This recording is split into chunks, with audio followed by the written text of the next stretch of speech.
Vous écoutez le podcast Débrouillard, l'émission de ceux qui s'en sortent avec les moyens du bord, en prenant le contrôle de leur temps, de leurs revenus pour pouvoir vivre et travailler selon leurs propres règles. Chaque semaine, discutons entrepreneuriat, productivité, technologie, philosophie et psychologie avec des personnalités exceptionnelles. Pour ceux qui écoutent pour la première fois, si ce podcast est quelque chose qui vous plaît, alors je vous serais très reconnaissant d'en parler autour de vous rendre sur Apple Podcasts ou toute autre application de podcast de votre choix et me laisser une évaluation. C'est ce qui m'aide le plus. Cet épisode est particulier car il traitera partiellement les sujets abordés lors de mon échange avec mon invité.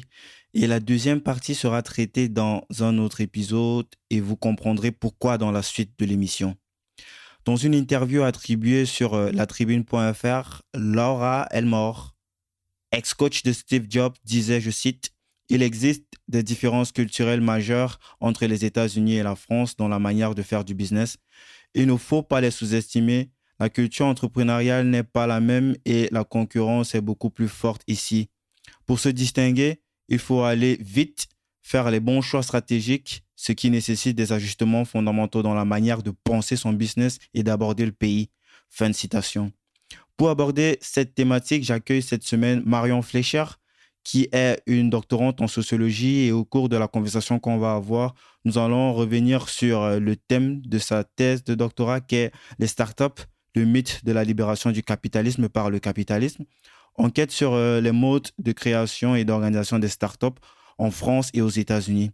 On abordera toutes les recherches et le travail de fond qu'elle a effectué au sein des startups françaises. On parlera également du profil de ceux qui se lancent dans des carrières entrepreneuriales en France, de leurs caractéristiques sociales, de leur trajectoire et de leur motivation. On débattra aussi sur le fait que les startups seraient le nouvel instrument de l'égalité des chances et de l'idéal méritocratique. Enfin, on discutera sur les conditions concrètes de travail et d'emploi en France dans l'écosystème des startups. Sur ce, je vous propose d'écouter ma conversation avec Marion. Bonjour Marion et bienvenue sur le podcast. Est-ce que tu peux te présenter et nous dire ce que tu fais dans la vie? Oui, donc moi c'est Marion Fleischer, je suis doctorante en sociologie et je travaille, donc je suis à Dauphine et je travaille sur les startups, sur les modes de création et d'organisation des startups en France et aux États-Unis. Donc ça fait maintenant 2 ans que je suis sur cette recherche. Voilà. Ah, top.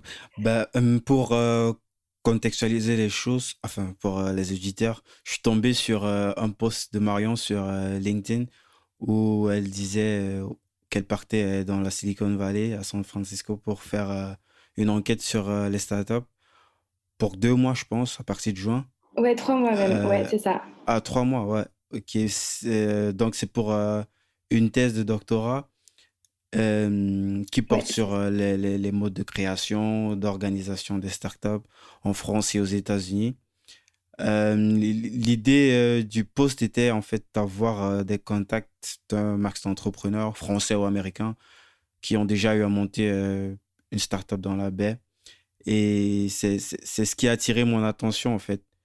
Et directement, j'ai sauté sur ton profil pour checker un petit peu, pour essayer d'avoir plus pour en savoir plus en fait sur les tenants et les aboutissants de ton enquête, quoi.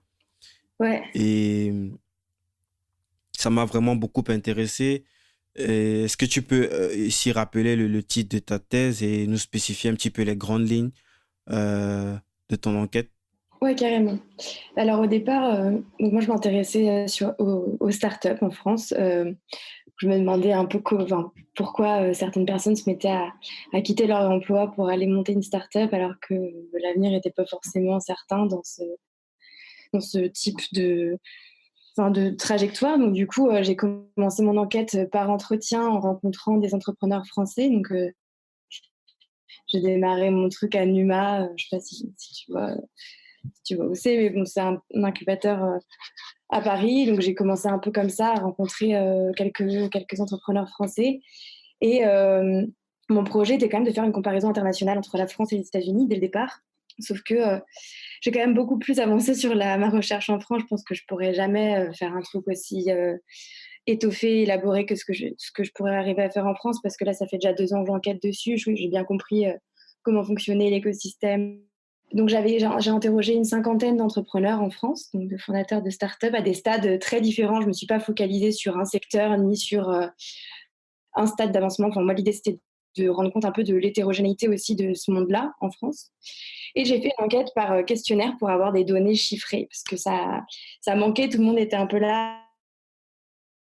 Oui, il y a 90% d'échecs. Les gens sont tous des hommes blancs de bac+5 qui viennent de bonnes familles. Et bon, il n'y avait pas de chiffres là-dessus. Donc, j'ai passé un questionnaire auprès de 1500 fondateurs. Donc, j'ai eu 500 réponses, ce qui me permet d'avoir une bonne base de données là et de faire des statistiques. Ah, ça doit être le premier post que j'ai vu qui Voilà, c'est datait ça. d'il y a 1 an. En fait, c'était comme Exactement. un Google Sheet ou un Google Doc, je sais pas trop, où les Ouais, gens devaient remplir. ouais, Ah, c'était ok, un je comprends. questionnaire et il y avait à peu près 50 questions. Mais Alors, c'est pas mal. assez Avec long. 500 personnes, 500 réponses, c'était déjà Ouais, assez intéressant pour en tirer quelques conséquences. ouais, je pense que c'était pas mal, d'autant qu'il était assez long, donc j'ai pas mal de variables. Alors, à la fois sur les caractéristiques sociales des entrepreneurs, donc quelles étaient leur profession avant, leur statut avant d'entreprendre, leurs études, leur sexe, leur âge, l'origine des parents, tout ça, enfin les écoles aussi qu'ils ont fait. Et j'avais des questions plus sur la start-up, quand est-ce qu'elle avait été créée, combien il y avait de salariés, quels étaient les modes de financement, et puis quelles étaient les difficultés qu'ils rencontraient aussi. Donc tout ça, c'était un peu, j'ai un peu essayé d'objectiver tout ça. Ouais, c'est vraiment intéressant. Bah, avant de continuer, pour revenir sur ce questionnaire, est-ce que tu peux communiquer sur ce que tu as eu comme résultat, ce que tu tires comme conséquence, en fait? Parce qu'avec une base de données de 500 personnes, c'est déjà pas mal pour Ouais, conjecturer sur la suite, quoi. alors déjà, ce qui est assez étonnant, c'est que il y a beaucoup, contrairement à l'entrepreneuriat qui en général permet à certaines personnes de sortir du chômage en fait. Enfin, c'est souvent une solution au chômage parce que voilà, un moyen d'assurer son propre emploi. Donc dans des situations, des personnes en situation plutôt précaire qui vont entreprendre. Eh bien, ça a l'air d'être un mode d'entrepreneuriat assez singulier parce que c'est plutôt un entrepreneuriat de cadre en fait. 63% de mon échantillon étaient d'anciens cadres, salariés du privé dans des grandes entreprises. Et en fait, on comprend plus finement pourquoi comment expliquer ce phénomène-là quand on analyse les entretiens, parce que souvent, ils me disaient que c'était souvent par rejet des grandes entreprises, où c'était trop rigide, trop hiérarchique, où ils ne pouvaient pas forcément monter en hiérarchie à l'intérieur, où en gros, toutes les promesses qu'on leur avait fait en école de commerce, c'était un peu déçus. Donc, du coup, ils entreprenaient plutôt comme une sorte d'alternative aux grandes entreprises pour pouvoir accélérer leur carrière plus facilement et puis atteindre un statut plus valorisé sur le marché du travail. Et ça vient aussi signifier de grandes choses en termes de rapport au travail et à l'emploi des jeunes très diplômés, parce que un autre résultat qui est ressorti, c'est que 80% sont bac+5 et que plus de 60% sortent d'écoles de commerce ou d'ingénieurs. En fait, de base, ce sont des personnes qui gagnent plutôt très bien leur vie, quoi. Enfin, très bien, c'est entre guillemets, ils sont pas au chômage en tout cas, et ils ont un background qui peut leur permettre déjà d'être dans la moyenne des personnes, quoi, dans la population, comment ça s'appelle, Même plus, hein, des classes moyennes et supérieures même, je dirais, parce que 63%, alors non, ça c'était pour les cadres, non, 53% sont enfants de cadres ou d'indépendants, même plus que ça. Bon, pardon, j'ai pas mon chiffre en tête, mais il y a plus de 60% qui sont enfants de Mhm. cadres ou de chefs C'est d'entreprise. impressionnant, ça. Donc c'est assez, on est vraiment sur des classes supérieures quand même, un entrepreneuriat qui concerne ces personnes-là. Et donc, du coup, ça vient révéler une sorte de volonté de retrouver du sens au travail, de l'épanouissement personnel au travail. Et donc, on le sent bien en entretien, les entrepreneurs, ils se donnent à fond parce ils ont quand même appris de nombreuses choses en école de commerce. Ils ont appris aussi à être ambitieux et puis à aspirer à un statut social valorisé. Et puis, ils ont appris un savoir-être qui leur permet de s'adresser à des financiers, des banquiers, etc. Mais voilà, il y a cette origine sociale qui est quand même assez intéressante. Mais néanmoins, j'avais essayé de surreprésenter aussi, d'aller interroger aussi des entrepreneurs qui venaient de banlieue, par exemple, de banlieue parisienne. Euh, Et donc, on se rend compte quand même des inégalités qu'il y a dans ce monde-là. Est-ce Parce qu'il que faisait partie de l'échantillon de 500 personnes ou alors là, c'est quelque chose que tu as fait non, c'était après, plus c'est par un autre. entretien. J'ai fait avant, mais par entretien. Ah, ok. Je suis allée en fait sur des groupes entreprendre en banlieue, start-up en banlieue, là, ce groupe Facebook. Donc, j'avais interrogé plusieurs Mhm, personnes, notamment à la pépinière là, de la Courneuve. Et en fait, on se rend compte que il y a des difficultés qui sont plus grandes quand on n'a pas les codes de cet écosystème-là. Et ces codes-là, ils s'enseignent dans les écoles de commerce, dans les écoles d'ingénieurs. Donc, si vous n'êtes pas passé par ces écoles-là, c'est plus compliqué. Puis vous êtes vous êtes éloigné socialement aussi des acteurs qui vont vous permettre d'avancer dans votre projet. C'est-à-dire qu'à un moment, il faut convaincre la BPI de votre projet, il faut convaincre des investisseurs de lever des fonds. Et ça, c'est pas forcément donné à tout le monde. Ça repose sur des qualités aussi de mise en scène de soi, des qualités oratoires. Voilà. Et ça, c'est pas, on n'est pas égaux face à ça, et c'est socialement marqué et c'est genré aussi également. Les femmes ont plus de difficultés que les hommes. mhm. Bah, c'est intéressant. Ça me fait penser en fait à un podcast en fait que j'ai écouté euh, euh, Génération Do It Yourself, tu connais? Non, je connais pas. Enfin, De si je Mathieu connais de nom, mais Stéphanie. je regarde pas, j'écoute pas trop les podcasts. C'était une interview avec un mec, je sais plus comment il s'appelle. En fait, il fait partie des pionniers du blogging. Ouais. Et lui, c'est un mec, en fait, qui vient de banlieue. Et il disait, en fait, qu'il y a une grosse... il y a un gros fossé, en fait, entre ceux qui sont nés de l'autre côté et ceux qui sont nés au bon endroit, en fait. Au Mm. niveau, ne serait-ce que du background, quand il arrive au niveau de 19 20 ans, c'est là où il commence à avoir un ordinateur, Internet et tout, alors que l'autre, depuis qu'il est tout petit, il est déjà habitué à utiliser des iPads et tout. Ouais. J'aimerais rebondir sur ce que tu as dit avant. Tu parlais beaucoup d'écoles de commerce. Est-ce que dans l'échantillon, en fait, la majorité, ce sont des gens qui viennent plus des écoles de commerce, de la finance? Est-ce qu'il y Ouais. a... Ouais, 60, enfin, je crois qu'il y a 35% qui viennent d'école de commerce et 30% d'école d'ingénieurs dans mon échantillon. Après, le Ah, reste, ok. c'est des universités. Donc, j'ai pas de détails, mais en entretien, c'est souvent quand même des grandes universités parisiennes, quand c'est les gens de Paris. Mhm. Après, plus compliqué à dire parce que j'ai quand même eu pas mal d'enquêtés en province, à Bordeaux, parce que je viens de Bordeaux au départ. Donc, j'ai Ah, top. commencé aussi un peu à enquêter là-bas. À Bordeaux, à Toulouse, j'ai eu aussi pas mal, à Strasbourg. Et donc, bon, voilà, dans ces cas-là, quand c'est l'université, je peux pas trop dire à quel point elles Mhm. sont cotées, mais c'est vrai que, par exemple, entre une université Paris-Dauphine et puis une autre université, c'est pas pareil. Mhm. Et donc, j'en ai eu beaucoup C'est... à Paris aussi qui venaient de Dauphine. Mhm. Bah, j'ai retrouvé le nom du blogueur. Il s'appelle Grégory Pouy.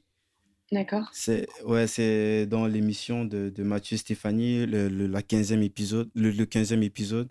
Et c'est vraiment, c'est un as du marketing, en fait. Il a fait une grosse carrière aussi aux États-Unis. Je crois qu'il est métis, il doit avoir des origines haïtiennes et indiennes. D'accord. Euh, Bah, il paraît d'ailleurs qu'aux États-Unis, c'est pire encore. Enfin, en Ah termes. bon? Bah oui, enfin, ça va pas tant se jouer en termes de banlieue, pas banlieue, mais en termes de communauté Mhm. afro-américaine et puis américain blanc, Ouais, un peu c'est, les. c'est intéressant. Comme ça, tu pourras un peu nous parler de ça dans la suite de l'émission.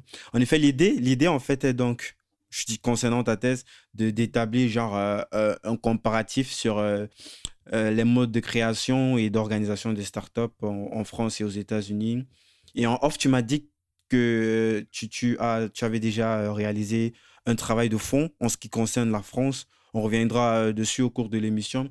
Et là, tu es dans la deuxième phase, qui est celle des États-Unis. Et pour cela, tu as décidé de te rendre à l'épicentre même des plus grosses boîtes du monde comme Google, Facebook, Tesla, Apple ou Netflix, pour ne citer que ceux-là, à San Francisco. Et c'est la raison pour laquelle on a décidé de partitionner cette émission en deux. Donc, une première où on aborde toutes les recherches que tu as effectuées ici. Enfin, quand je dis ici, je veux dire en France. J'ai oublié de préciser au début de l'émission, moi je vis en Allemagne, donc Ah je d'accord, suis oui, pas... non, je savais même pas. Ouais. Je vis en Allemagne, je fais mes études en Allemagne, je suis installé en Allemagne. Donc, D'accord. ici, c'est pour toi. Donc, ici en France, pour toi.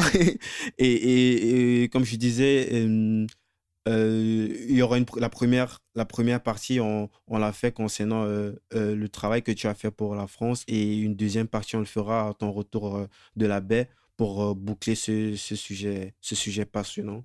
Donc, concernant ton poste, le poste, on va pas revenir dessus, tu as déjà donné quelques éléments de réponse, mais tu as quand même eu près de 80 commentaires, ça a intéressé beaucoup de gens et J'ai eu de très bonnes 65 000. propositions aussi.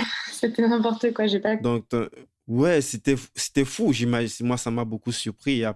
Beaucoup de personnes, dont des chefs d'entreprise ou des personnes qui avaient des contacts avec ces chefs d'entreprise, là, t'ont filé des contacts. Est-ce qu'à l'heure actuelle, t'es déjà situé sur ceux avec qui, chez qui tu iras pour effectuer ton enquête dans la Silicon Valley?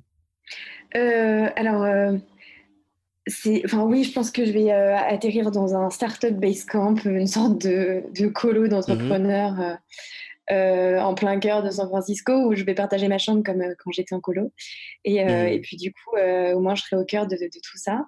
Euh, et donc, ouais, j'ai commencé à rentrer en contact avec pas mal de personnes qui sont là-bas. Donc, j'ai pas mal de petits rendez-vous téléphoniques pour l'instant.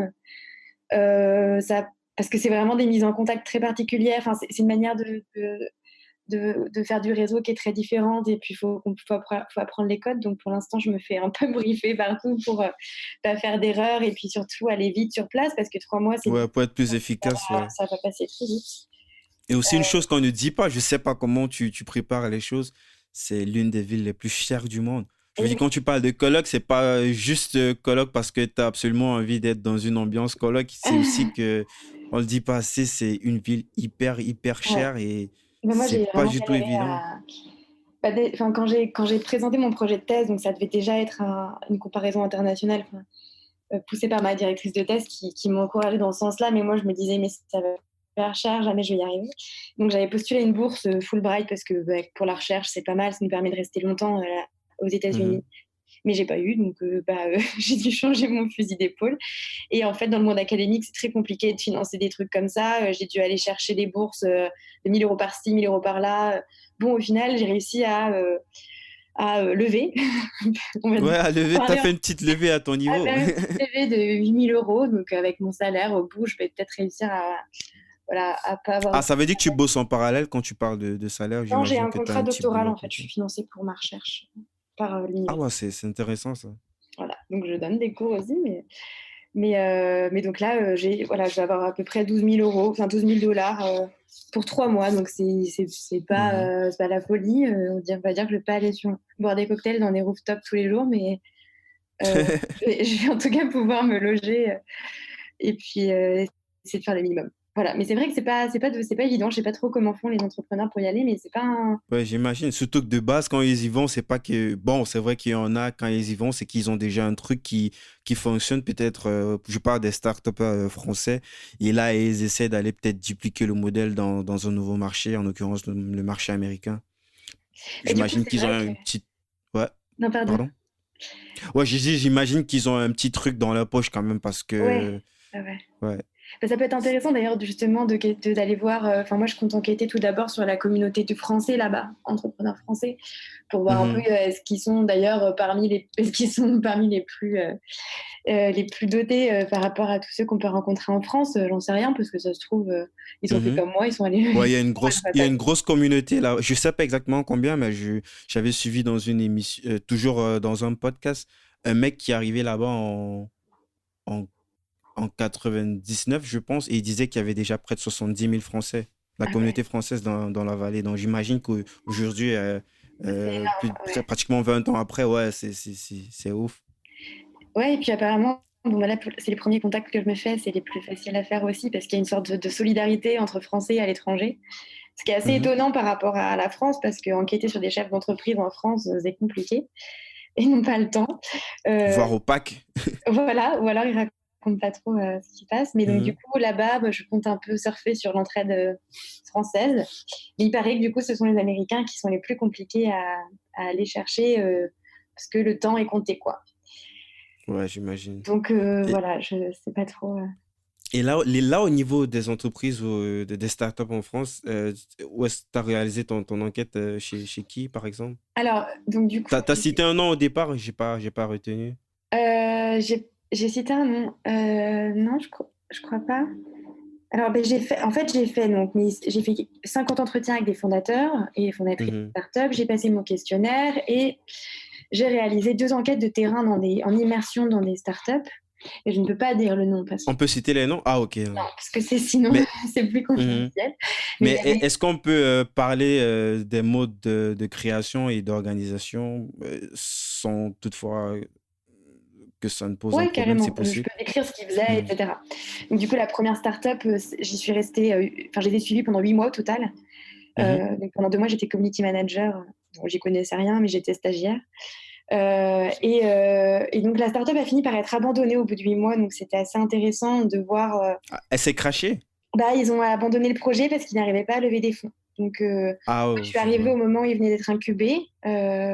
C'était un incubateur parisien en relation avec la ville de Paris. Je vous donne un peu trop Mhm. d'éléments là, c'est un peu c'est anonyme, mais bref, c'était un des Bon, incubateurs. ça donne un ordre d'idée, en fait, de la grandeur C'est ça. du truc, quoi, si Et puis, il c'était un venait de gros truc. toucher une subvention PIA, donc à peu près l'équivalent de la BPI. Mhm. Donc, ils avaient de quoi vivre pendant 7-8 mois, quoi. Donc, ils ont embauché pas mal de stagiaires. Donc, j'ai pu voir aussi que le modèle des startups était un modèle qui surfait aussi beaucoup sur ces formes d'emploi au départ pour pouvoir développer leur projet parce qu'ils n'ont pas les moyens d'embaucher. Ouais, même si parfois c'est casse-gueule, hein. Il y en Ah a bah plein oui. d'entrepreneurs Parce que là, à chaque fois qu'un nouveau stagiaire vient, il faut tout Exactement. réapprendre de zéro et tout. C'est Ah oui, compliqué non, quand je dis même. pas que qu'ils sont forcément très contents de ça pour autant. Je pense que d'ailleurs, il y a beaucoup de discours de ce serait bien que ce soit plus simple à contracter un CDI parce que et plus facile en fait décontracter surtout. Parce que Ouais, c'est le cas ici en Allemagne quand même au niveau des contrats. Il y a plus de flexibilité par ouais. rapport à... Ouais.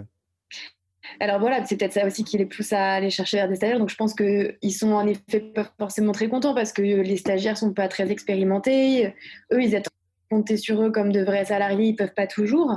Et du coup, ça crée des situations de travail compliquées quand même, enfin, entre des fondateurs qui sont dans leur truc et puis qui n'ont pas forcément le temps d'expliquer tout à des stagiaires qui sont quand même là en quête de formation et dont on exige une autonomie énorme alors qu'ils sont au tout début de leurs expériences. Et d'ailleurs, souvent, ils Mhm. font un stage en start-up parce qu'ils n'ont pas encore réussi à atteindre la grande entreprise. Donc, c'est vraiment généralement l'expérience zéro, on va dire.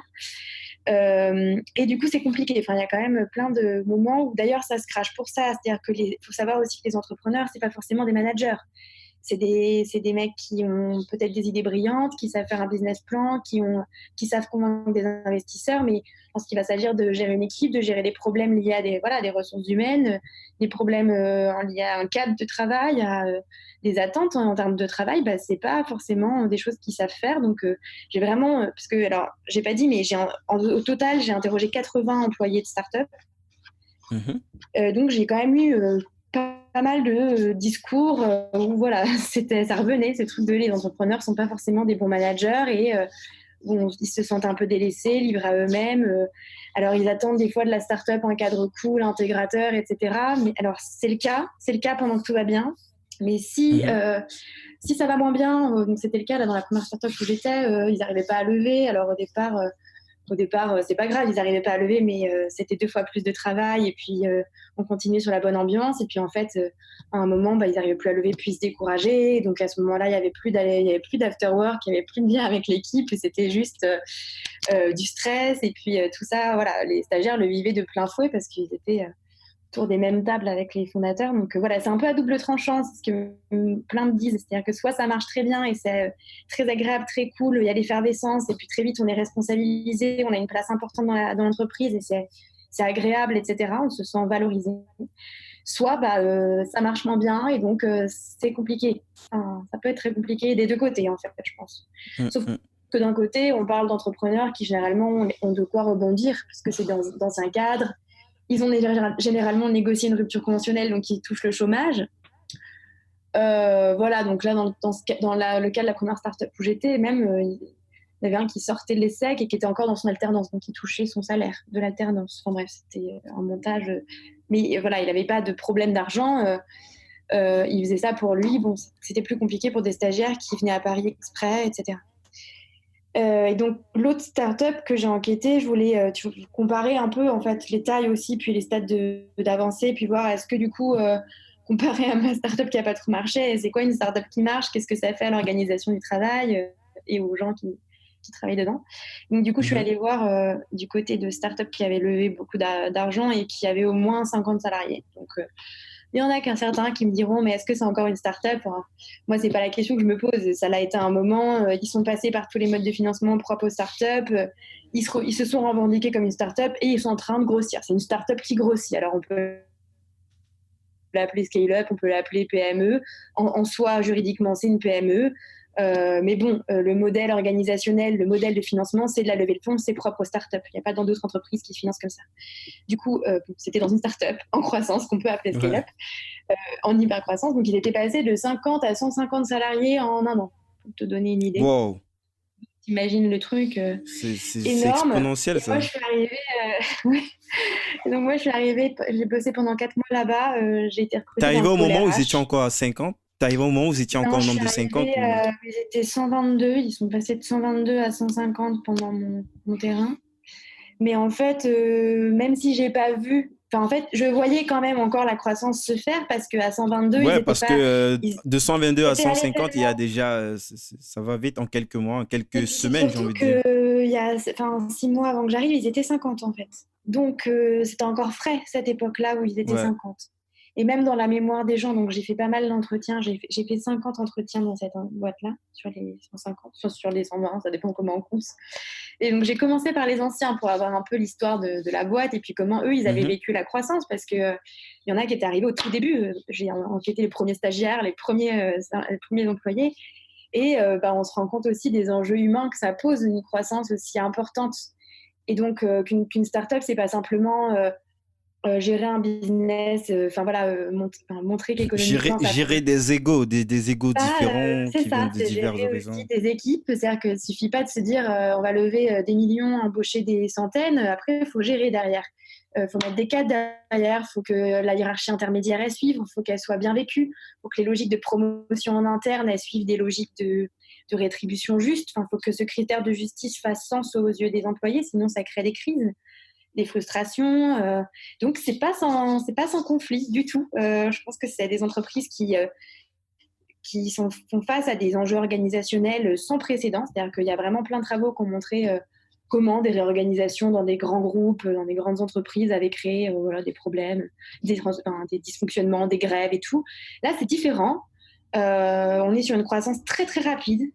Mhm. Euh, avec des moyens immenses qui peuvent être alloués au bonheur au travail. Donc, j'ai vu se faire recruter un culture manager. J'ai assisté à des soirées, mais comme on voit nulle part ailleurs, où, avec enfin, je sais même pas comment vous Culture décrire. Manager, c'est un truc qui est copié sur... je crois que c'est Google qui fait ça, n'est-ce pas? Ouais, alors c'est un autre nom pour le Chief Happiness Officer. Enfin bon, chacun y va de son nom différent pour pas être critiqué. Ça devient de plus en plus à la mode, je Mais trouve à ça. la mode et en même temps, les startups veulent s'en distinguer. C'est-à-dire que là, on voit bien qu'ils n'ont pas voulu appeler ça un Chief Happiness Officer. On voulait que ce soit autre chose. On Mhm. voulait que ce Est-ce soit de la que, pub. bon, peut-être tout le monde comprend pas, est-ce que tu peux un petit peu définir ce que c'est? Oui, euh, bah alors c'était une personne en charge du qui s'occupe bien-être. du bonheur, Je dirais ah, même ou du du bien-être, ouais. bien-être parce que ça dépasse simplement le fait d'être heureux à venir travailler, mais il faut que vous vous sentiez bien. Donc ça veut dire des jolis locaux, ça veut dire des canapés colorés, des tissus, enfin des coussins en wax. Il y avait une lapine. Bon, ça, si je dis ça, on sait de quoi je parle. Mais bon, il y avait un petit lapin dans l'entreprise. Il y a des trottinettes partout, des skateboards, on se déplace comme ça. Il y a une grande cuisine partagée où il y a pas de distributeur avec des barres chocolatées, c'est des fruits parce on est sain. Il y a du thé bio, du café bio fraîchement moulu. Euh, Ouais. Tout le monde mange autour des mêmes tables, tout le monde peut aller travailler dans le salon sur des canapés. Voilà, et puis on est dans des trucs très lumineux. C'est un peu en béton, bois, fauteuil en rotin, enfin tu vois un peu le genre de déco Mhm. un peu Emmaüs en plus recyclé, tout ça. Enfin bon. C'est vrai que tu as donné un élément un petit peu, le wax, ça fait penser au truc africain, ça veut dire que ça doit être une petite... Exactement, c'était des tissus africains. En fait, ils mélangeaient un bon, tu sais, des trucs un peu avec plein de plantes. Hmm. plein de plantes, mais très bétonnées avec des verrières et tout. Bon, bref, très joli, très Moi, agréable. j'en ai entendu parler la première fois. C'était un YouTuber, peut-être tu connais, il est très connu en France, Poisson Fégon. Ouais, ça me dit un truc. Et il a fait une vidéo où il essayait de recruter quelqu'un dans ce sens-là qui devait venir faire genre des cookies, parler aux gens, leur demander comment était ta journée. Et puis il disait qu'en fait, ce modèle, il est copié en fait sur ce que Google fait et tout. J'ai checké, j'ai vu, j'ai dit, wow. C'est- Ouais, ça a inspiré.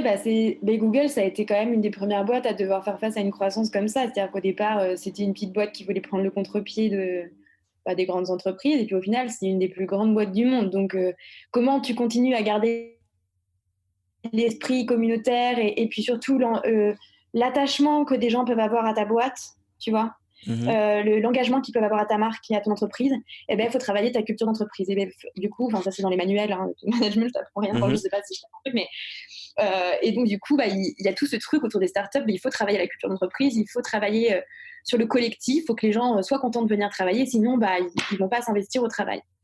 Et parce qu'en fait, on vient à un autre truc, c'est que dans les startups, il faut beaucoup, beaucoup, beaucoup travailler. Et les ouais. salaires ne suivent pas forcément parce que on embauche tellement qu'on ne peut pas passer notre temps à embaucher plus augmenter les salaires. Donc, il Mhm, va falloir que tu restes un peu à ton salaire un peu de temps ou alors avoir des augmentations un peu minimes. Mais mhm. si tu restes, c'est parce que tu aimes tellement la boîte et tu aimes tellement tes collègues, parce que tes collègues ils te ressemblent et ils ont Et tu crois au projet crois au aussi, surtout. projet et Plus. puis oui, c'est ça, tu crois au projet. Voilà, tu te sens bien, tu te sens intégré, tu ressembles enfin, tu partages plein de centres d'intérêt avec les autres. Du coup, les pauses déjeuner sont très agréables. Mais même moi, hein, j'ai Mhm. passé 4 mois fantastiques. C'est-à-dire que je suis sociologue, je suis censée être neutre, etc. Bon, à un moment, quand on est en immersion, on est forcément, on crée des liens. Enfin, moi, quand on fait des entretiens comme ça d'une heure où les gens me racontent leur vie puisqu'ils ont vécu même plus d'une heure, forcément, on crée des liens, même au quotidien. C'était très agréable. En effet, j'ai jamais vu ça dans le monde de la recherche. Comment vous dire que dans le monde de la recherche, c'est pas ça. Il devrait embaucher des culture managers.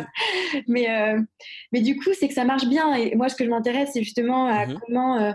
comment des entreprises comme ça parviennent à fidéliser des travailleurs pourtant parfois mécontents et très, très critiques sur tout un tas d'aspects, Ouais. qui seraient rédhibitoires dans d'autres entreprises.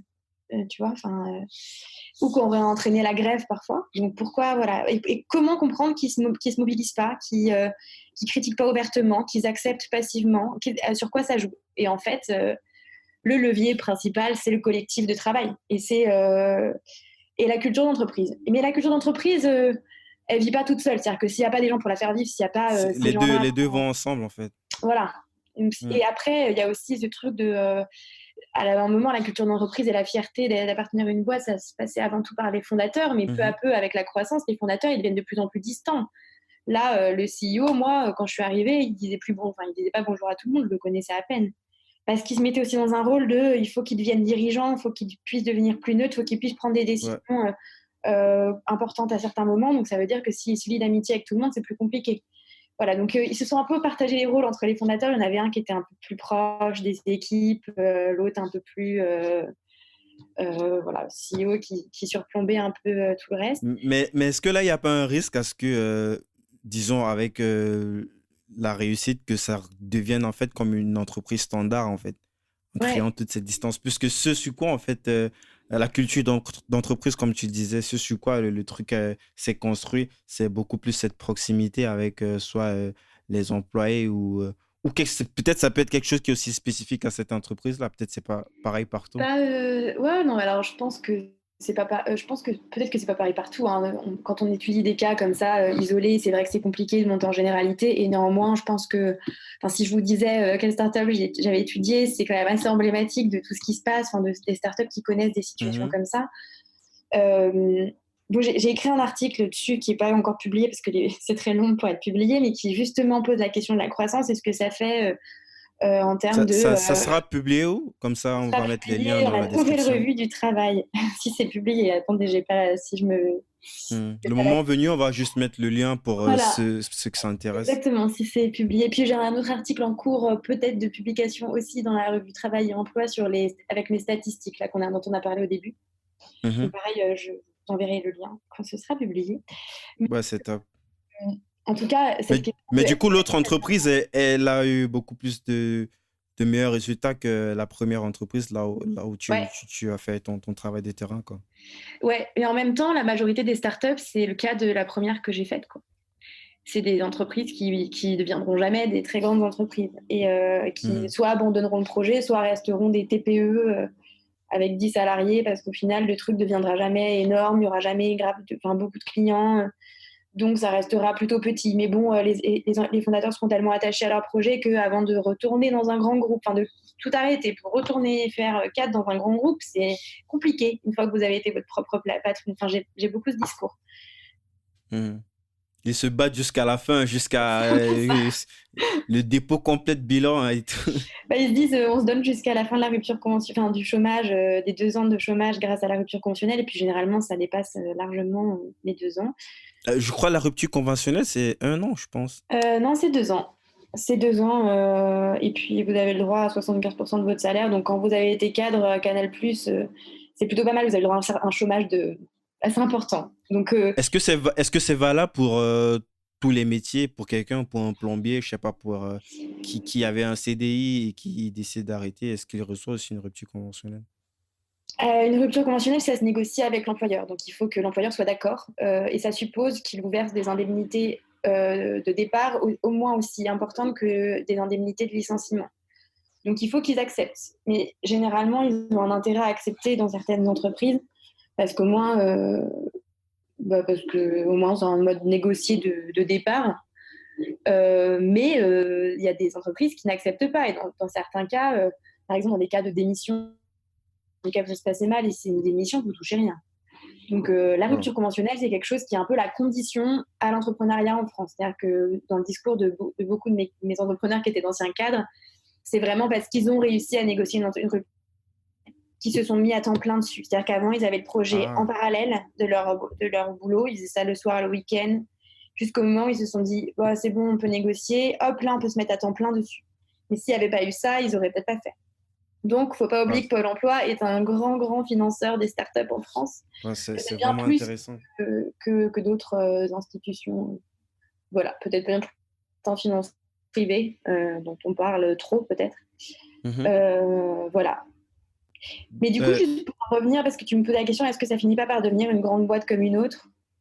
Eh ouais, ben, ouais, c'est un peu ma question, enfin la question que je pose un peu en accroche. Alors, en plein d'aspects, parce que le travail, parce que les relations de travail se hiérarchisent, parce que la division du travail devient plus claire, parce que l'organisation va se bureaucratiser, il va y avoir des process mis en place, on va remettre des règles, on va remettre des protocoles à suivre, parce que sinon, impossible de se coordonner à 150 comme on se coordonnait à 20.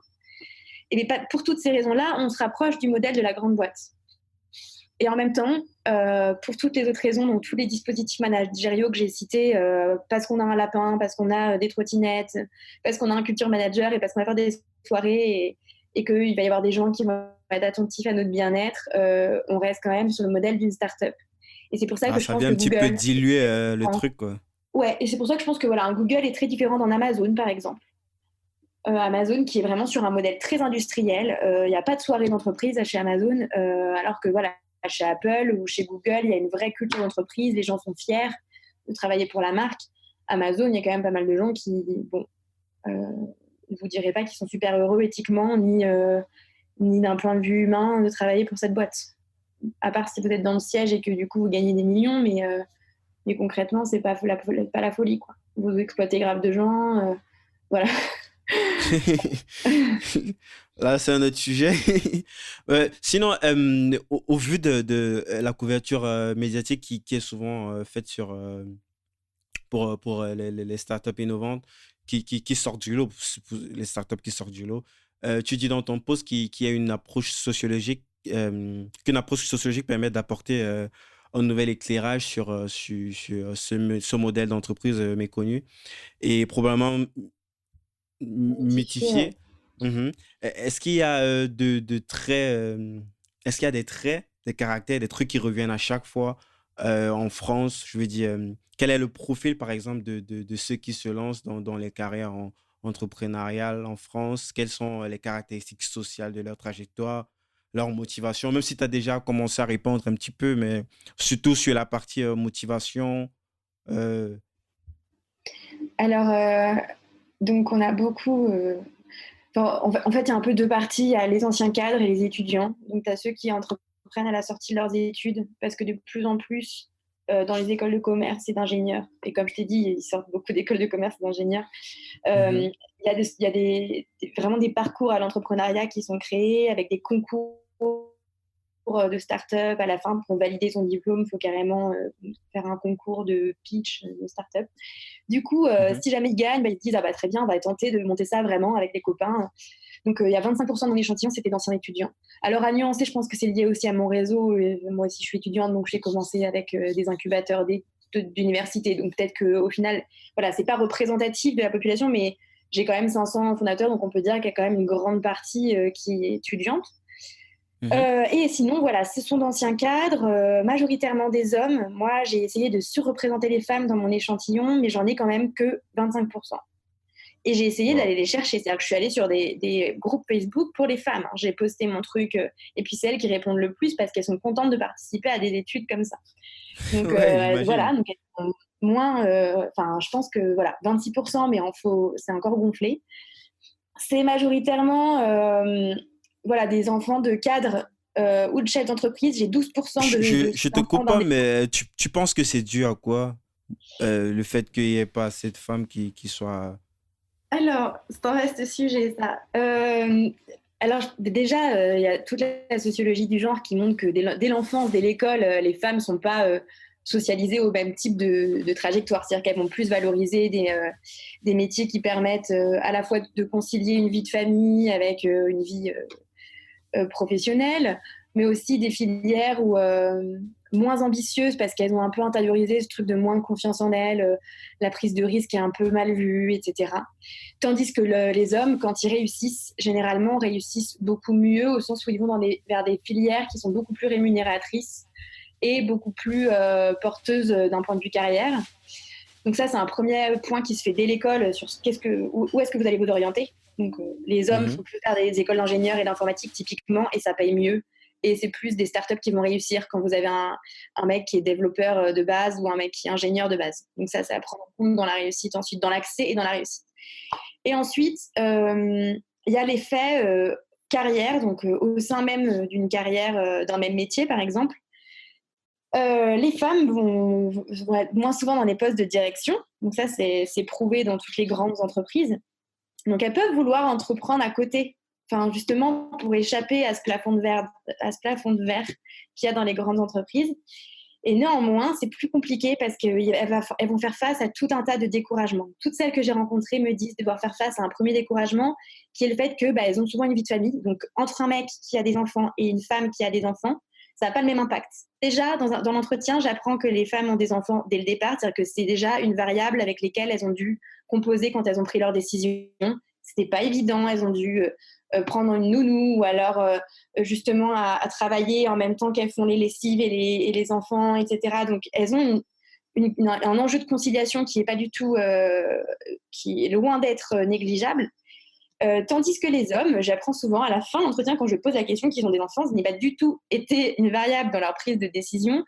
Généralement, leur femme s'occupe des enfants, ce qui leur permet de s'adonner à une activité entrepreneuriale qui est très chronophage.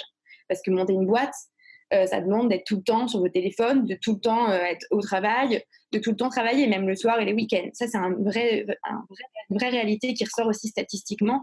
Ils travaillent tous le soir, le week-end. Mais par contre, je pense que les hommes et les femmes ne sont pas égaux là-dessus quand ils ont des enfants. Mhm. Et donc, les Il n'y femmes a, vont y a moins pas des travailler. profils inversés, genre Ah si, si, de ça meufs qui arrive. entreprennent et Mais c'est le mec souvent, c'est qui des donne le femmes... biberon à la maison et tout. Il n'y a pas Ah ce genre non, de profil. ça m'est pas arrivé. Par contre, ça m'est arrivé d'avoir des femmes qui, malgré tout, entreprennent.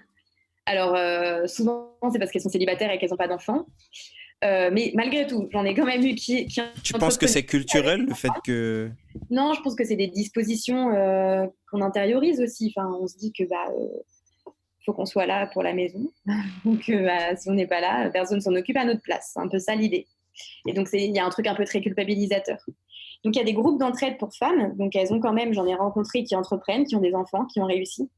Mais elles me Mhm. disent toutes aussi devoir faire face à une troisième difficulté, du coup, puisque j'en suis à mon troisième critère de découragement, c'est que dans le milieu des startups, tous les acteurs auxquels elles sont confrontées et qu'elles doivent convaincre de leur projet sont généralement des hommes un peu âgés, donc un peu de la vieille école, quoi, et qui souvent leur disent mais des trucs horribles, hein. J'ai eu des témoignages où il y en a une qui m'a raconté qu'une fois en jury, un incubateur pour un comité de sélection, le mec lui dit mais vous n'arrivez déjà pas à gérer votre famille, vous pensez que vous allez gérer une entreprise, ou des gens, enfin, Wow. au point qu'elles se mettent à pleurer. Et après, on leur dit, vous voyez, vous êtes fragile. Non, mais des trucs affreux. Non, mais il y a des trucs qui se passent qui sont loin d'être suffisamment médiatisés pour le coup. Alors, on médiatise pas mal de choses sur les Mais est-ce startups, mais que est-ce peut-être pas qu'on assez pourra pas ça. voir ça? Est-ce que c'est pas possible de voir ça sous un autre angle, que le mec peut-être il dit ça pour mettre la meuf à l'épreuve, que c'est pas forcément quelque chose de culturel?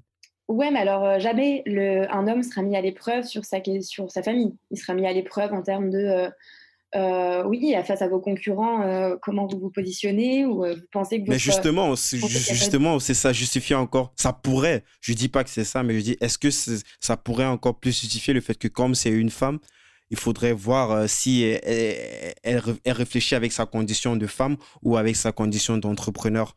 Et du coup, en voilà, donc en posant fait la ces question, questions qui semblent ouais. clichés, du genre, t'arrives pas déjà à gérer ta vie de famille et comment est-ce que tu veux monter une boîte? Est-ce que dans l'autre sens, est-ce qu'on peut avoir ça dans l'autre sens?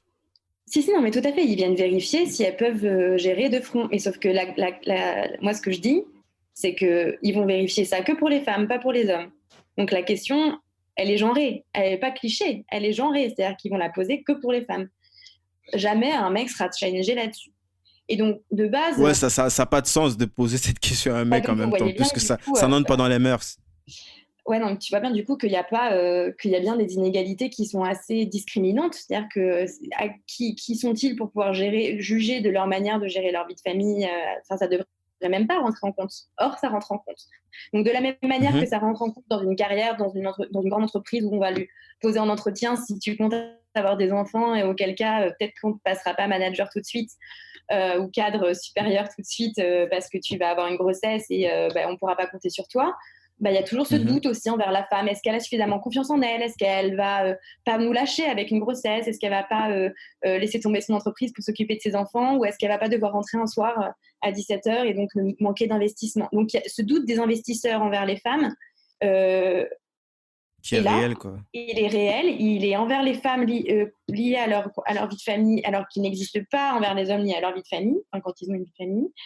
Et donc, elles doivent faire face à ce genre de challenges qui ne sont pas évidents pour elles et desquels elles doivent se défendre et qu'on ne trouve pas du tout légitimes. Enfin, on devrait être, pour le coup, à égalité là-dessus. Et donc, il y en a certains qui se sortent un peu de ces problèmes-là en embauchant des nounous, des tiers. Donc, c'est pas tant. Enfin, il y en avait une qui m'avait vraiment dit qu'elle a réussi à monter sa start-up, à faire ses 2 grossesses pendant sa start-up. Elle était avec des cofondateurs hyper respectueux de tout ça. Donc, super, hein, c'est un super exemple que ça c'est possible. Et donc, heureusement que ce soit possible parce que on a quand même ce discours derrière les startups que tout Ouais, le mais monde je peut le pense que ça faire. sort du lot quand même. Mais Pour c'est la ça. Et majorité, c'est puis, pas le cas. elle avait les moyens de se payer une nounou à temps plein. C'est surtout ça aussi. Donc, c'était pas son mec qui faisait ça pendant qu'elle faisait autre chose, c'était quelqu'un d'autre. Alors que la grande différence, c'est que les mecs, généralement, c'est leur femme. Voilà. Donc, ça, c'est quand même un grand truc à souligner. Donc, c'est quand même un milieu compliqué pour des femmes. Et en même temps, voilà, il y a plein de groupes qui existent, donc d'investisseurs, donc de VC spécialisés pour les femmes, de fonds Mhm. spécialisés pour les femmes, de business angels, etc., spécialisés, comme pour Est-ce qu'ils ont développé des solutions en fait pour des femmes qui voudraient entreprendre avec cette possibilité d'avoir toujours cette même vie, genre de pouvoir fonder une famille et tout? Est-ce que il y a des profils d'investisseurs dans ce sens-là qui tiennent compte de ça? Je ne sais pas s'ils proposent des solutions concrètes en termes d'organisation. Néanmoins, l'idée, c'est d'éviter les discriminations en termes de genre. Mais quand je pose la question, donc je posais la question d'entretien, est-ce que vous avez rencontré des difficultés propres au fait d'être une femme? Donc là, grand discours avec toutes les anecdotes que je viens de vous citer et encore plus. Mhm. Et puis je leur demandais, est-ce que du coup, vous avez fait partie de réseaux de femmes d'entraide, ou est-ce que vous avez vous êtes dirigé vers des VC spécialisés, nanana. Et il y avait un discours très paradoxal, du coup, après, qui disait, mais non, on n'a pas du tout envie d'aller dans des réseaux spécialisés, on n'a pas envie de se faire assister, en fait, en tant qu'on est des femmes. Et ça fait un peu le fait d'aller dans ce genre de groupe, ça fait un peu, on s'enferme dans une catégorie. On se victimise, en fait. Et c'est ça, et elles sont là, en fait, on devrait même pas avoir à faire ça, parce que finalement, c'est aussi de la discrimination positive de faire ça. Enfin, c'est du coup, en fait, aux yeux des autres, on n'a aucun mérite parce qu'on est passé par des réseaux de femmes pour les femmes, donc c'est pour ça qu'on l'a eu.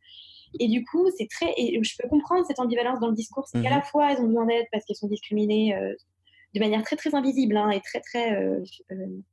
Ouais, bah, ça passe en dos, là. c'est pas du tout quelque chose, c'est pas une discrimination. On peut dire, voilà, il y a les chiffres et tout. Enfin, ça va être plus informel. Il va y avoir des formes de découragement constantes, en fait, qui va faire qu'on peut expliquer leur plus faible présence et leur plus faible présence aussi parmi ceux qui réussissent.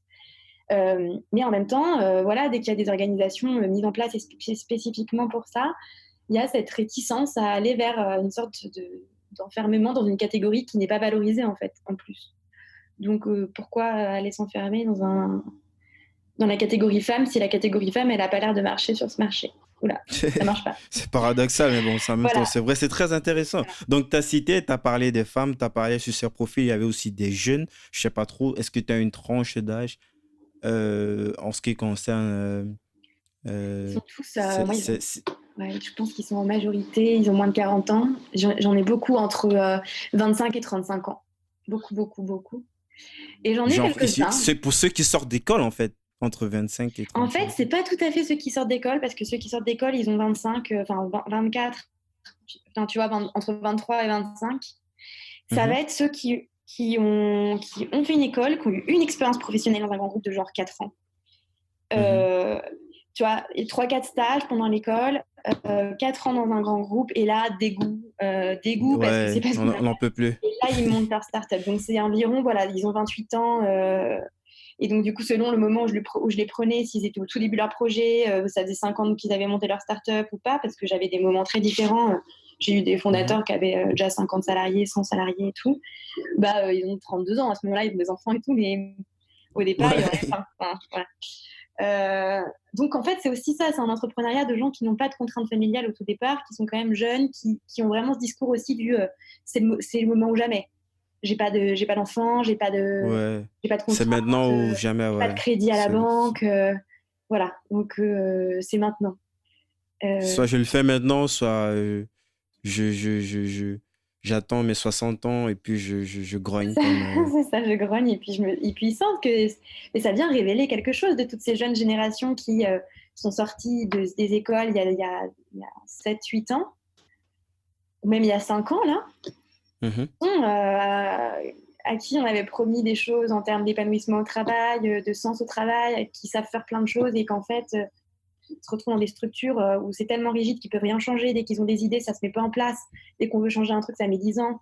Bon, ça dégoûte. Et alors, du coup, voilà, c'est ces gens-là qui sortent du marché du travail, mais qui ont les moyens quand même d'en sortir parce qu'ils peuvent rebondir si jamais ça ne marche pas. Et puis surtout, ils en sortent avec un salaire de cadre qui était sympa, donc une rupture conventionnelle et un chômage indexé dessus. Ouais, c'est pareil. C'est pas comme s'ils se lancent les yeux fermés, quoi. Ouais, voilà, ouais, c'est pour ça que quand ils disent un peu on prend un risque, oui, parce que tu as l'impression d'en prendre un, parce que oui, tu te mets quand même au chômage, alors que tout le monde attend de toi dans ta famille que tu sois dans une situation stable.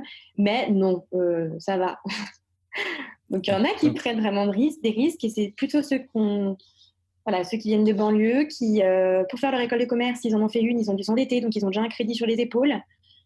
Pour aller voir une banque et leur dire est-ce que je peux refaire un crédit pour une boîte, là on leur rit un peu au nez. Du coup, ils sont obligés de bosser à côté un job alimentaire pour financer leur start-up. Donc là, on n'est pas sur les mêmes réalités. Ça va prendre 6 ans pour toucher une subvention BPI. Là où le mec qui sort d'école, au bout de 3 mois, c'est plié. Le business plan, il est fait. Et même s'ils n'ont rien, ils peuvent toucher BPI. Ouais, c'est top. Pour rebondir sur ça, en fait, on sait tous aussi qu'en France, en fonction du lieu où tu nais, on peut facilement spéculer sur l'avenir que tu auras. Je ne généralise pas, mais c'est une réalité dont on doit tenir compte aussi.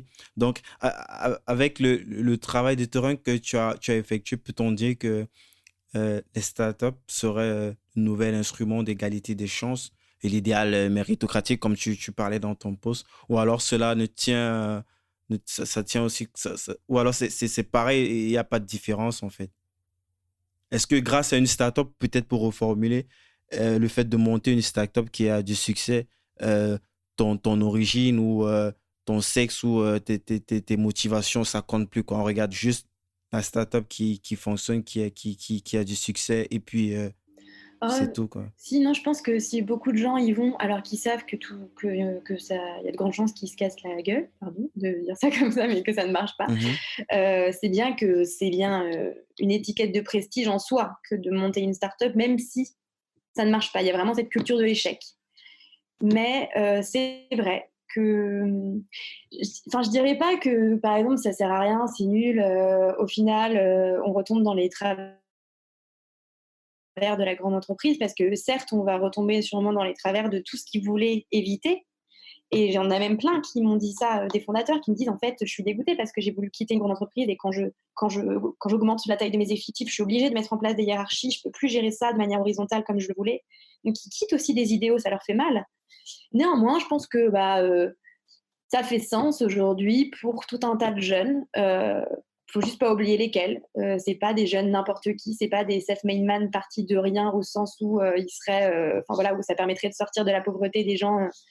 Voilà, l'entrepreneuriat, il sort de la pauvreté quand vous faites Uber, quand vous allez faire chauffeur Uber.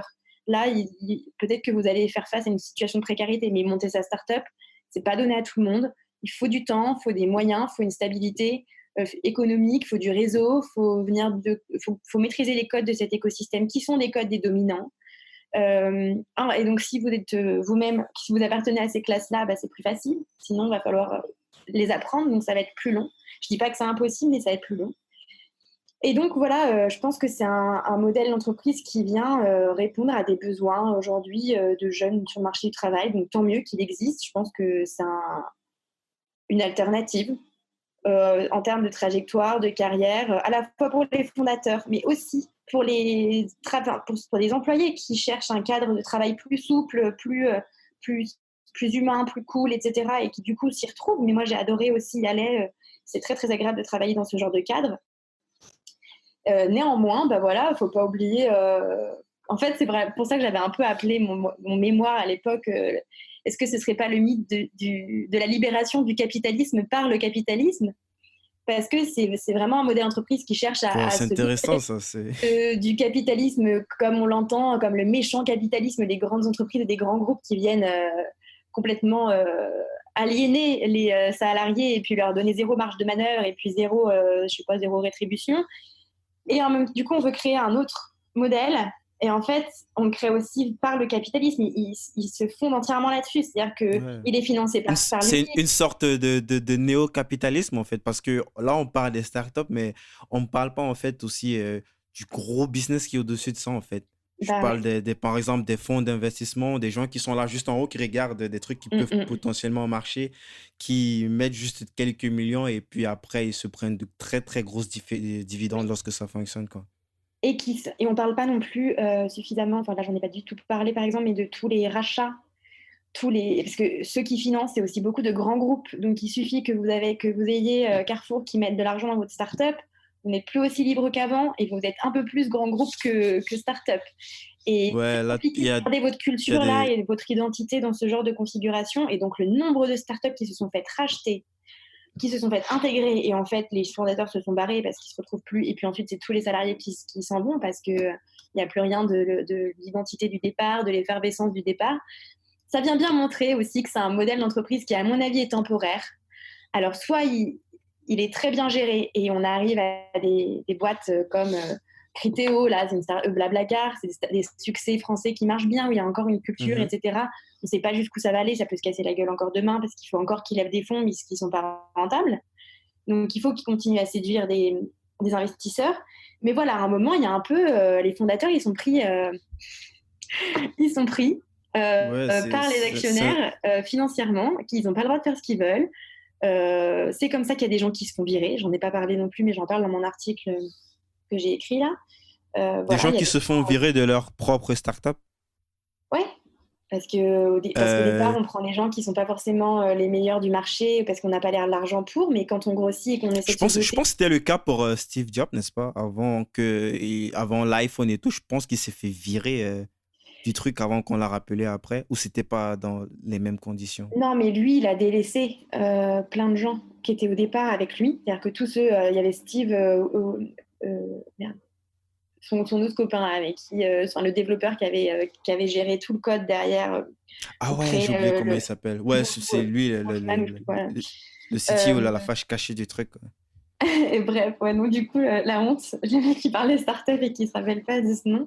Mais bon, bref, donc ce mec qui l'avait au départ, et ben à un moment, quand il faisait partie du groupe et que ça devenait super gros, il était plus rien aux yeux de enfin, de Steve Jobs et ça lui a fait Steve Jobs. vraiment un choc au point qu'il il s'est barré. Donc toute l'équipe du départ avec qui il avait été très proche et sans L'équipe qu'il qui a montée, rien en n'aurait fait, au départ. existé en fait.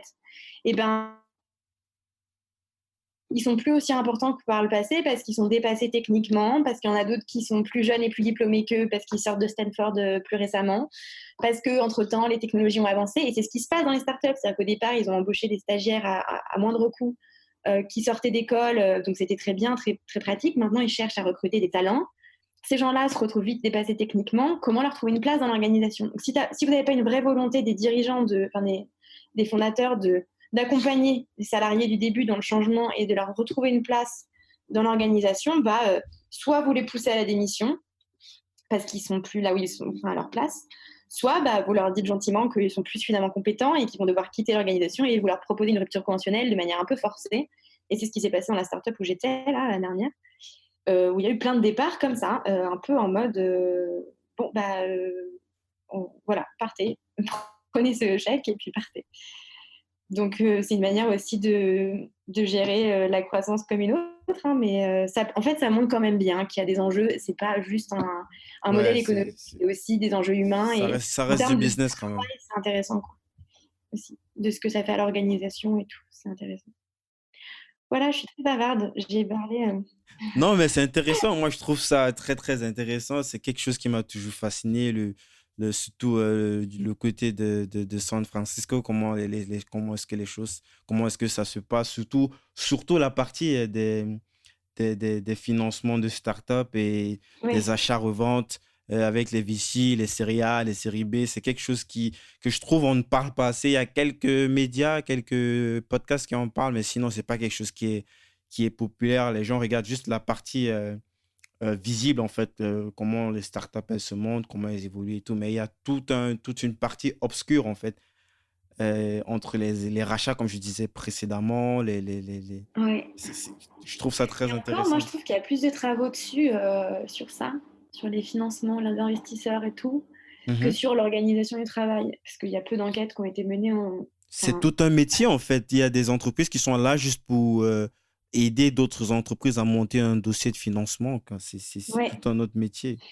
c'est ça. Bah, je pense qu'aux États-Unis, ce sera encore plus visible parce que j'ai cru comprendre que les VC sont beaucoup plus nettement des anciens entrepreneurs qui ont fait fortune et Ouais. qui, du coup, sont vraiment là. Vous pouvez les fréquenter aux côtés des entrepreneurs, tandis qu'en France, Ça devient les gens riches. petit à petit, ça devient le cas en France, hein, quand tu vois, Oui, par exemple, c'est vrai. quelqu'un comme Xavier Niel, ou ils sont pleins petit à petit Mais ils qui, sont plus qui âgés. C'est pas des gens qui vont enfin, les business ouais, pour angels, la plupart, ce sont des âgés, hein. Pour la plupart, les vrais ils ont roulé riches. la bosse. Ceux qui peuvent vraiment investir, c'est plutôt des dirigeants de grands groupes ou de grands fonds, un peu voilà, plus vieux. Je pense qu'aux États-Unis, il y a un peu plus cette porosité en termes de. Enfin, voilà, vous pouvez vraiment les rencontrer au coin d'une rue, au même titre qu'un CEO, quoi. Enfin, donc à voir, je vous dirai hein, si j'ai pu en Mhm. rencontrer. En tout cas, j'ai une bonne viralité sur Facebook, c'était sympa. J'ai un peu halluciné. Et, sur Ah, c'est vrai que j'ai pas checké sur c'était ça. Facebook. T'as fait le même post sur Non, Facebook, le non, même je voulais post. dire LinkedIn. Je me suis trompée. Ah, ok. Mais oui, j'ai fait un post sur Facebook sur un groupe, mais ça n'a pas du tout marché. Ça a intéressé les gens. Ouais. J'imagine Facebook, c'est pas trop. Donc LinkedIn, c'est vraiment bien. Ouais, c'est trop. Moi, je suis la preuve. L'interview qu'on est en train de faire, c'est parce que je suis tombé sur ton post et puis ça m'a piqué les yeux, en fait, parce que en plus, c'était très, très bien écrit. J'ai presque envie de dire, c'était clickbait quand même.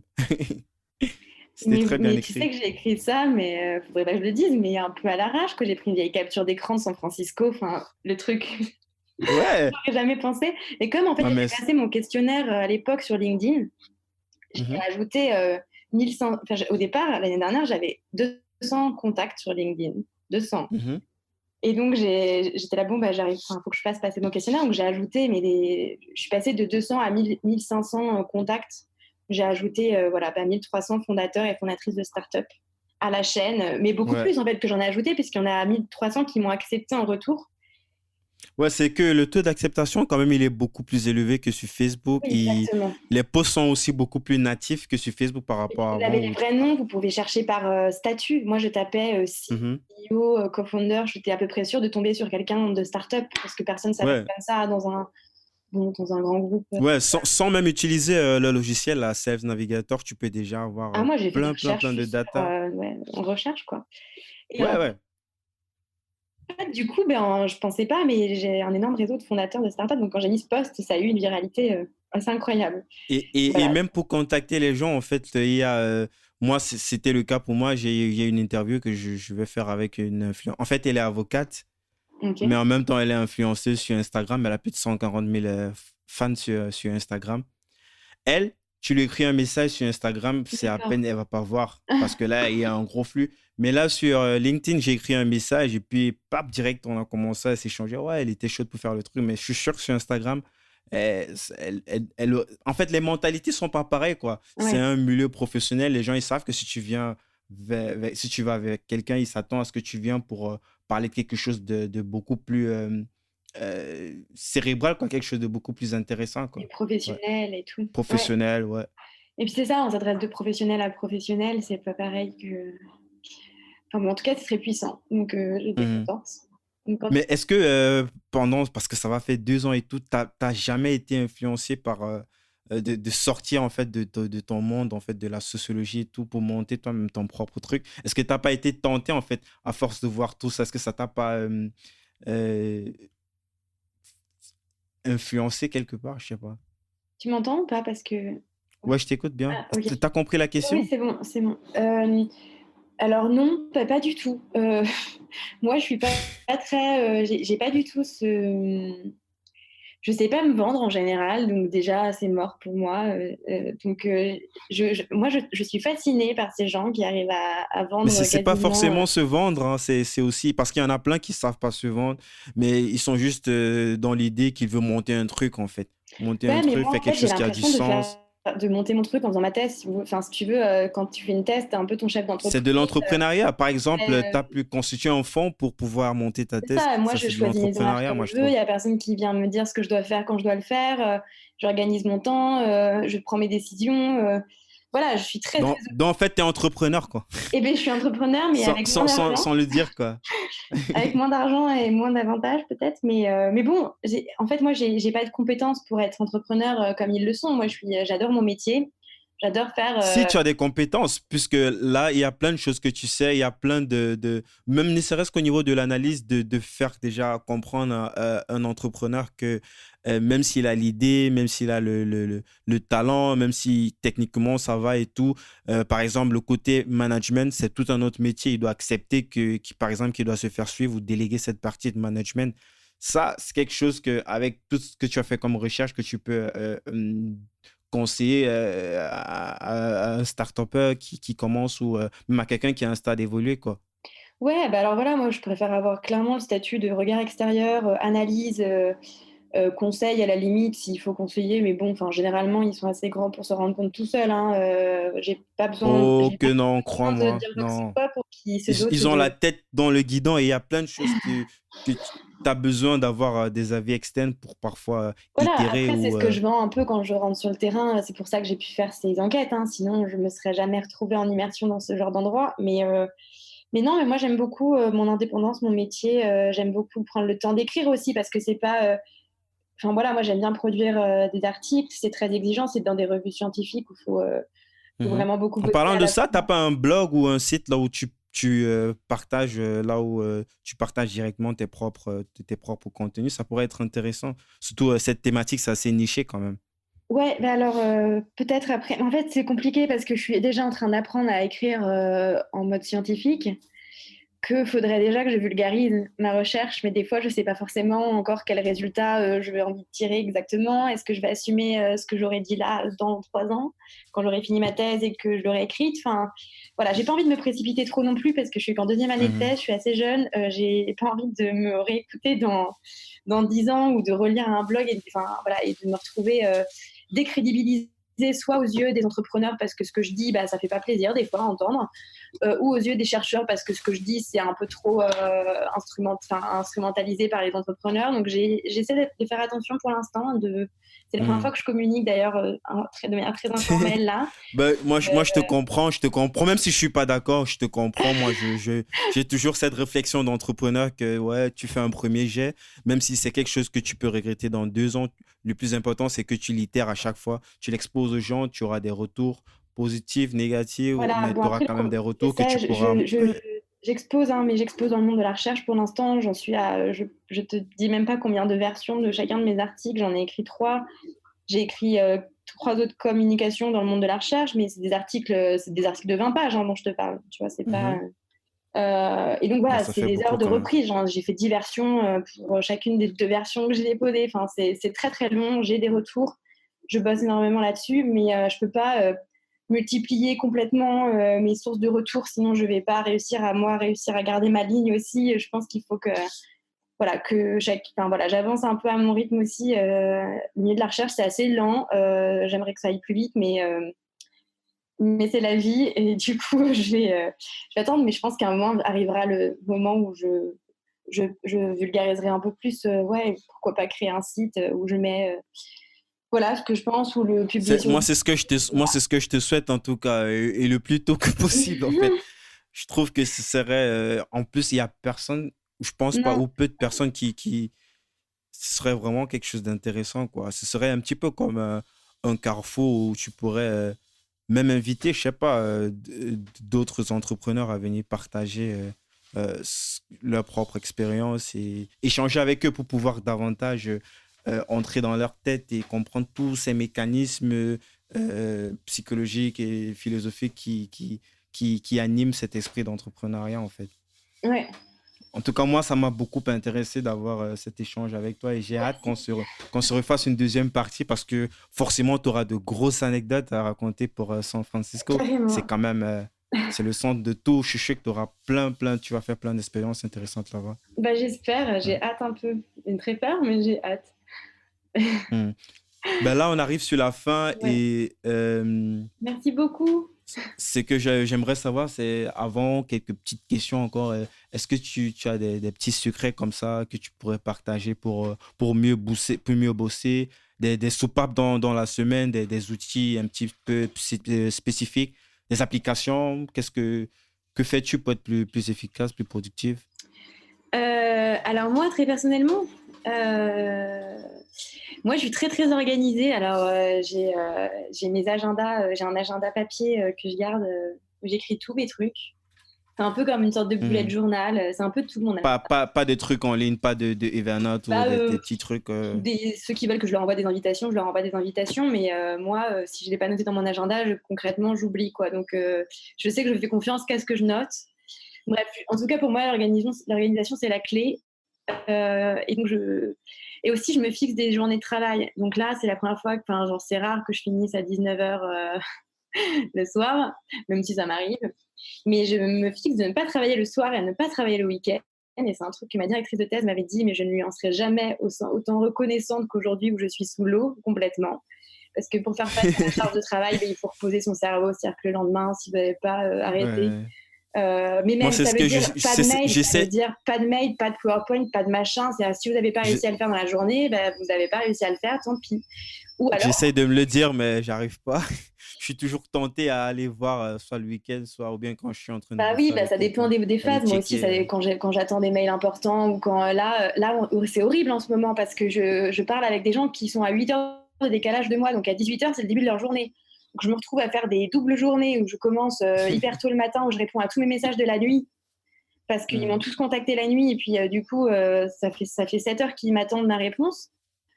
Et donc, et puis je fais des entretiens à 18h parce qu'il est 8 heures du matin, quoi. Donc c'est horrible. Mais donc il y a des phases comme ça un peu chiantes.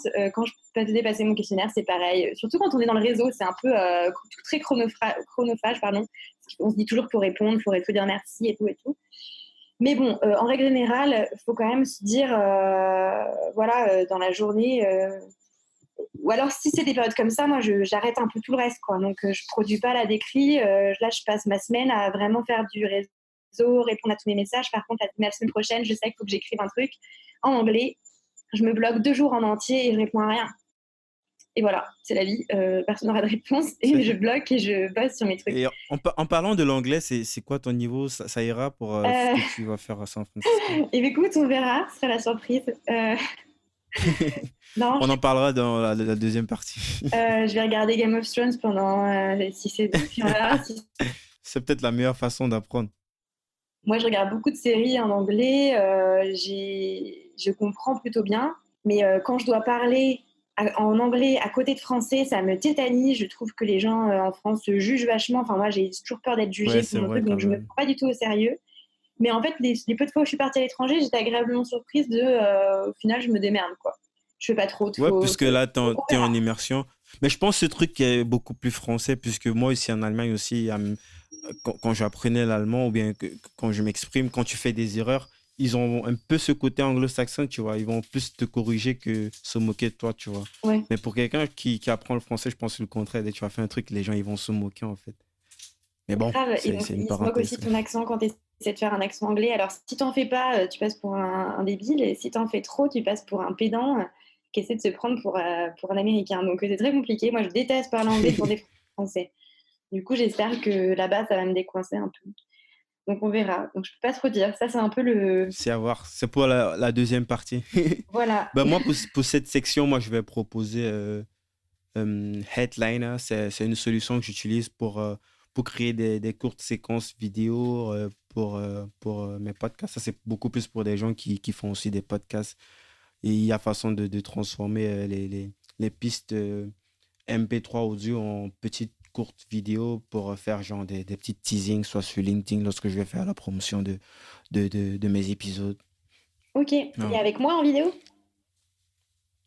Non, non, ça sera format podcast et la vidéo.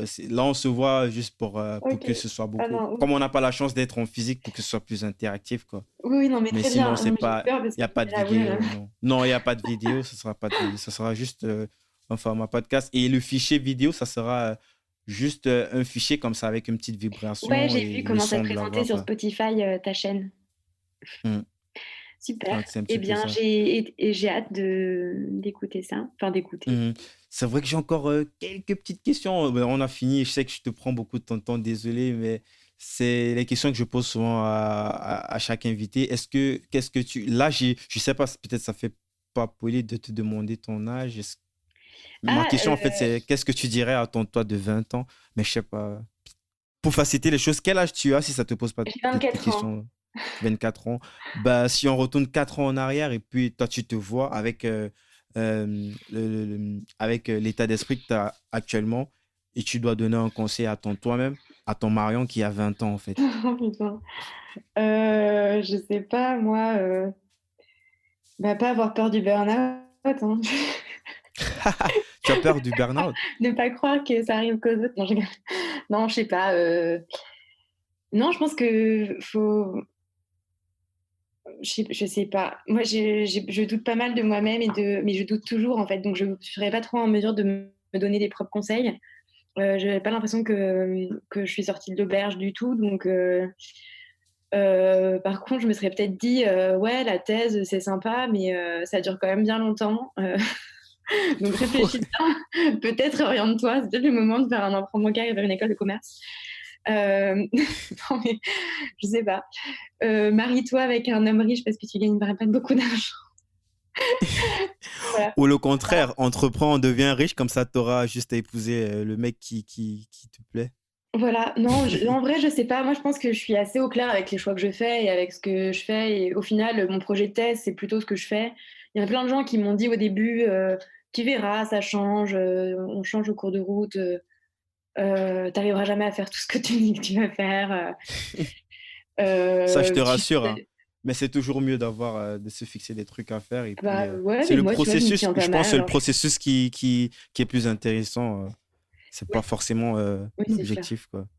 Oui, c'est sûr. Et est-ce qu'il y a un livre que tu recommandes souvent ou que tu offres souvent en cadeau aux gens? Euh, Oh là là, c'est des questions qui me déstabilisent, tout ça. J'ai plein de livres autour de moi en plus, mais c'est des trucs boring, genre j'ai un truc. Bah, si, il y a un bouquin, mais alors c'est horrible, hein, je peux pas le recommander parce qu'il fait juste 2000 pages, enfin presque. Ça s'appelle Le Nouvel Esprit du Capitalisme de Luc Boltanski et Eve Capello et ça pose bien les bases de tout ce que les startups déploient là. Enfin, pas de hiérarchie, la logique du Hmm. cool, essayer de faire une entreprise un peu libérée de tout ça. Et en fait, eux, ils ont déjà écrit ce bouquin en 1999, donc sur des archives des années 90, des manuels de En management des années plus, 90. c'est Et qui c'était l'auteur? Comme ça, on va mettre en description pour il ceux qui s'appelle sont intéressés. Luc Boltanski, c'est un sociologue, hein, Luc Potenski. et Eve D'accord. Chiapello, donc aussi une sociologue. S'appelle Le Nouvel Esprit du Mhm. Capitalisme. Et en fait, moi, ce que je trouve intéressant, c'est qu'ils ont écrit ça dans les années 90. Et au final, aujourd'hui, c'est exactement la même chose. Et les startups, j'ai Ouais. l'impression qu'elles se sont fondées complètement sur ce nouvel esprit du capitalisme, qu'elles l'ont intégré et qu'elles en ont fait leur essence. Mais qu'au final, il n'y a pas vraiment grand-chose de nouveau. On essaie juste de trouver des nouveaux modes, enfin des modes de Mhm. En fait, l'histoire se répète, quoi. d'adhésion. C'est ça, ça fait des cycles. C'est-à-dire que dès qu'il y a des critiques du fait que c'est trop rigide, bah on assouplit. Mais si c'est trop souple, bah on rigidifie. Et voilà. Et en fait, c'est ça tout le temps. Ça a fait ça avec le droit du travail, ça a fait ça avec le cadre de l'entreprise. Et je trouve ça assez intéressant. Voilà, comme bouquin. Après, c'est vraiment un truc indigeste, hein. Personne ne le lit de A à Z. Même moi, je fais genre en mettant des petits scotch là, de couleur pour faire genre je l'ai lu partout, mais en fait pas du tout. Mais en tout cas, je trouve que c'est un bouquin intéressant à voilà. Et sinon, non, mais sinon je peux pas vous dire, je vais passer pour la grosse vieille fille de gauche, sociologue Non, on s'en chiante, fout. Ça, anti-spot. c'est pas un podcast où il n'y a pas de jugement de valeur. Chacun. Bah, voilà. Après, je t'avoue que je lis pas trop en ce moment. J'ai pas le temps. Donc voilà. Regardez Game of Ouais, Thrones. mais c'est pas mal. Déjà avec ce bouquin, c'est 2000 pages. Je crois que ça va occuper les gens pendant Voilà, maintenant, quelques semaines déjà. c'est ça. Déjà que moi, j'ai besoin d'au moins 2 semaines pour lire un bouquin de 300 pages. Donc. Non, c'est clair. Bah là, il y a un bouquin qui est sorti sur les startups, un bouquin de sociologie, mais bon, je trouve qu'il ne rend pas vraiment compte de la majorité des entrepreneurs de startups parce que je pense que les sociologues qui ont enquêté dessus sont plutôt partis de leur réseau à eux, donc des réseaux de chercheurs. Donc, ils ont beaucoup Hmm. d'entrepreneurs dans la recherche qui posent. Tu peux nous partager le titre et les auteurs? Ça aurait pu être le titre de ma thèse, euh, les startups, des entreprises comme les autres, point d'interrogation. Hmm. Donc, c'est de Michel Grosetti, Nathalie Chauvac et Jean-François Barthes. Voilà, Bah, top. c'est de la sociologie. On va mettre ça aussi en description. Je pense que ça pourra intéresser plein de personnes. J'en fais la Euh, promo. qu'est-ce, qu'est-ce que tu ferais si tu n'avais pas peur? Oh là là, mais c'est des questions d'entretien, de fit, de start-up, ça. Qu'est-ce que je. En fait, c'est une question qui pose justement à Facebook en entretien. Mais je pense que au lieu de partir 3 mois aux États-Unis, je prendrais mes valises et puis je prendrais un aller simple. Voilà. Oh. Mais j'ai un chat, par exemple. Tu vois. Enfin, c'est nul, hein. Mais voilà, moi, je suis typiquement la fille qui est dans sa zone de confort. J'adore mon appart, j'ai pas envie de le lâcher. Enfin, tu vois, enfin, des trucs trop cons comme ça. Donc, j'ai très peur de ça, de partir. Donc, j'ai besoin de partir et rentrer, en fait, dans ma tête. Très, très fort. Voilà. C'est Donc, je intéressant pense ça. que. Bah, du coup, où est-ce qu'on envoie les gens qui veulent en savoir plus sur toi? Ton profil LinkedIn ou peut-être ton futur site, j'espère. Futur site qui existera peut-être un jour. Ouais, j'espère que les articles que j'écris seront publiés bientôt, auquel cas j'aurai peut-être du contenu à mettre sur un site. Le problème, c'est que Mhm. là, je ne peux rien publier, ni même diffuser le contenu, parce que quand vous l'envoyez à des revues, vous pouvez pas l'envoyer à d'autres trucs. Ouais, ouais, ça, c'est ça, C'est la propriété intellectuelle aussi de tout ça. effectivement. Donc, je suis bloquée en ce moment, je ne peux rien dire sur rien. Donc, ce sera Ben, on va dire prochainement. peut-être ton profil pour ceux qui veulent. En plus, le post, il est intéressant pour ceux qui ont encore d'autres suggestions sur des entrepreneurs francophones, mais pas que. Si vous avez des Oui, contacts américains, vous grave. pouvez aussi écrire en commentaire. Hmm. Super, bah Donc, oui, moi c'est Marion j'ai, Richard j'ai, sur LinkedIn. on va mettre le lien en description aussi. J'ai une dernière chose pour toi, Marion. C'est un bouquin de Max Simoncini. Tu connais le créateur de Oui, Mythique, l'un oui, des oui, premiers tout ouais, à fait. fondateurs du fonds Jaina Capital. Ouais. Il a son dernier bouquin là sur une vie choisie. Je pense que tu vas adorer. Il revient un petit peu sur son parcours de l'époque de Mythique jusqu'à aujourd'hui. Je crois que tu auras beaucoup d'éléments pour ta thèse dessus. Quand tu Ok, auras du temps pour lire aussi, parce qu'avec tout ce que tu as à faire. il va falloir que je le reprenne ce temps. Mais oui, tout à fait. Ben, Hmm, merci beaucoup. C'est vrai que lui, c'est assez intéressant son parcours en plus. hmm, Parce qu'il a ouais. un peu connu, enfin, c'était un peu les startups il y a longtemps, quoi. Il est passé partout, il a tout vu. Il était au début d'Internet. Mm. Ils ont tout mis ensemble, en fait. Mais lui, c'est un vrai fou, hein. Quand tu vas lire ce bouquin, tu vois, c'est un vrai. Il dit lui-même, en fait, que lui, c'est l'un des rares mecs qui euh, réussit à construire des montagnes avec des idées de merde. Il prend une idée de merde et il dit lui-même, en fait, qu'il a plein d'idées de merde et puis il réussit à bien recycler et puis il construit un truc avec, quoi. Ouais, bah, faut Donc, savoir que c'est pas donné à tout le monde quand même. Faut avoir d'avoir des idées de faut pas se merde faire ou suivre, de monter des non, trucs. de monter des trucs à partir d'idées de merde, c'est quand même pas. Enfin, voilà.